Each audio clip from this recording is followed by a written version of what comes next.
Hey, what's going on, guys? JD here, and I have a quick Strava tip for you. Today we're going to show you how to utilize Strava to keep track of the components on your bike and potentially know when they need changing.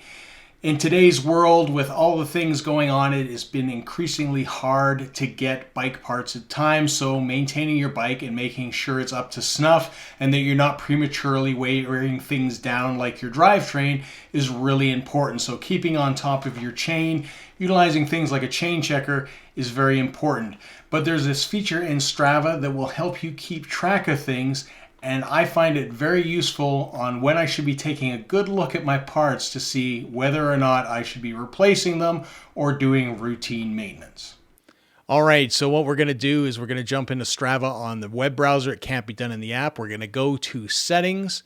And then what we're going to do is go to the left-hand side here and select My Gear. You can see the bikes. I have them already inputted. We're going to select the Cervelo Aspiro. We can see that we've got a little over 9,000 kilometers on that bike, and we're going to add gear. So the new component we're going to add is the chain, but you can see there is a wide variety of components that are available here.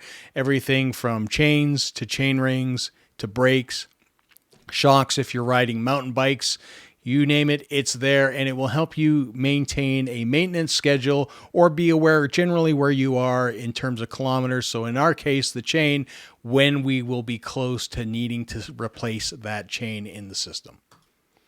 So simply using the mouse, what we're going to do is we're going to move down and select chain.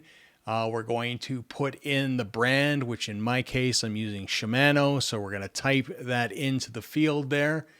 We're going to add the model number as well. So that's an HG601 for me. And that's good when you go to the bike shop and you're looking for parts. You can add the weight if you like. And we're going to put date added because we added this chain when we did the chain replacement video, and that was back in July. So what we're going to do is we're going to click on July 17th. That was the date. There's also a note field. In my case, I started testing with this chain Silka Super Secret Lube. So we're going to input that just so I know.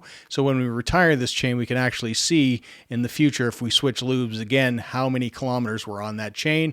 And we're going to add that, and you can see the field there.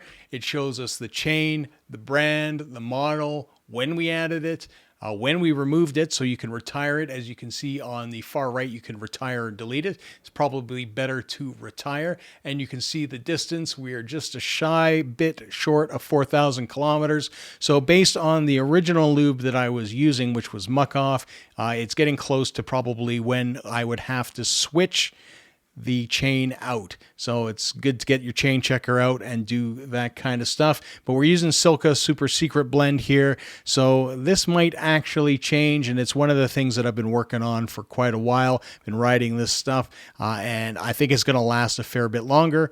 But that's how you add the components. You can do this with brakes. You can do this with everything. I think it is a great feature in Strava. So there you go, guys. That's my quick little tip how to keep an eye on your bike and the mileage on your parts so you can do the routine maintenance required, especially with things like the chain. It's a good way to keep track of how many miles you're getting on your chains and knowing that you're getting close. And obviously that there's some variation there because of things like lube or riding conditions that can affect the outcome of your chain's durability. But in the end, it gives you a good base mark. I always do recommend get yourself a nice good thing like this chain checker tool. This is one of my personal favorites, especially with things like 11 and 12 speed bikes. It gives you a nice accurate result. So if you enjoyed this video, found it useful, please remember to like, comment, subscribe, hit that bell button so you get notifications. And until next time, see you.